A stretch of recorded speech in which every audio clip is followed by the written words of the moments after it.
Hello, friends. The 988th day of the war between Russia and Ukraine continues. While tectonic shifts are taking place in world politics, the front in Ukraine continues to sag. Russian troops have advanced to the southwest of Siladovy in the areas of Novoalexeyevka, Novodmitrovka, and Voznesenka. This was reported by the Ukrainian military telegram channel Deep State. At the same time, as can be seen from its map, the fighting has approached the village of Sontsivka. In a day, the front has moved 2 kilometers closer to the village.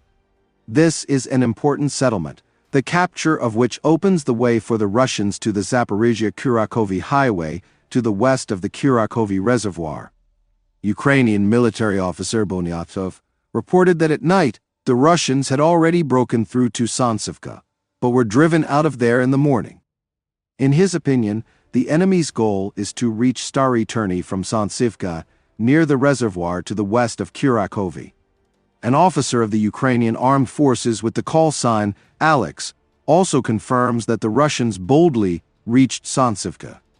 Russian telegram channels claim that, in addition to the breakthrough to Sontsivka, an offensive is underway on the other side of Stary Turny from the east through Berezki, which is allegedly already half captured.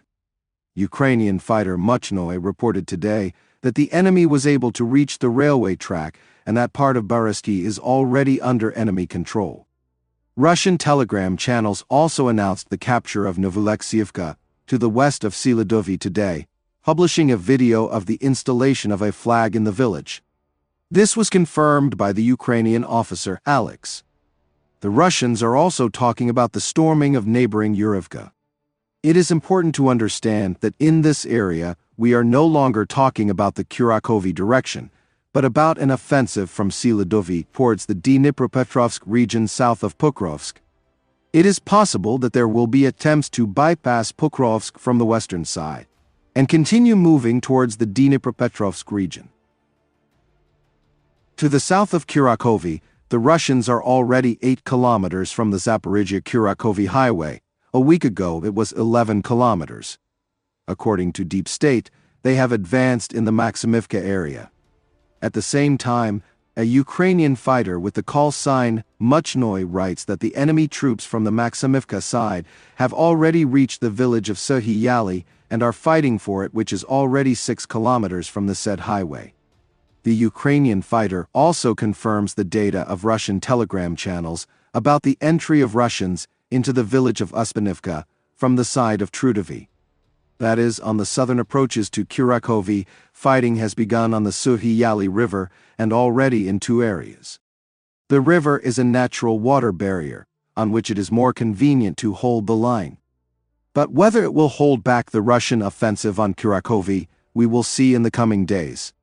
At the same time, Bild military observer Julian Rupp previously stated that the Ukrainian armed forces are threatened by a cauldron in the Kurakovy area. According to him, the Russian army is advancing from the south towards Constantinople at 2 kilometers per day and has captured Maximivka.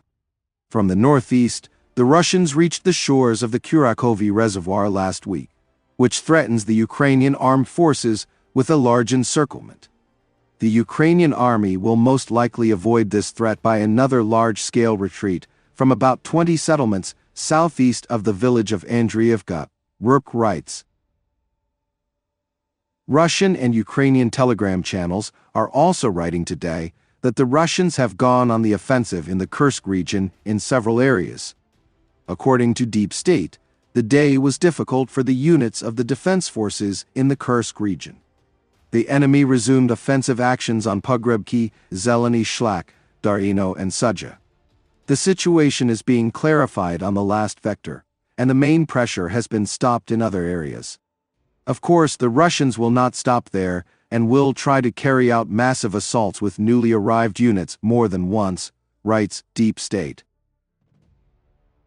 In October, the Russian army captured about 490 square kilometers of Ukrainian territory, Deep State reports. This is the largest figure this year, and since the beginning of the Russian offensive operation, which began in October 2023. The Ukrainian military telegram channel notes that Russia is managing to use its advantage in manpower. If previously meat units were the classic of their army, now more and more often their regiments and brigades spend additional weeks and months training personnel. The presence of a large number of manpower allows for regular rotations once every 1 or 2 months.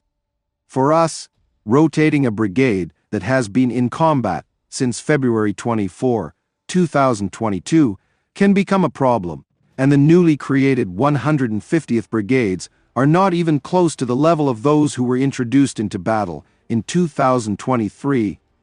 It is scary to think what fate awaits the 160th, which is already known to the general public, writes Deep State.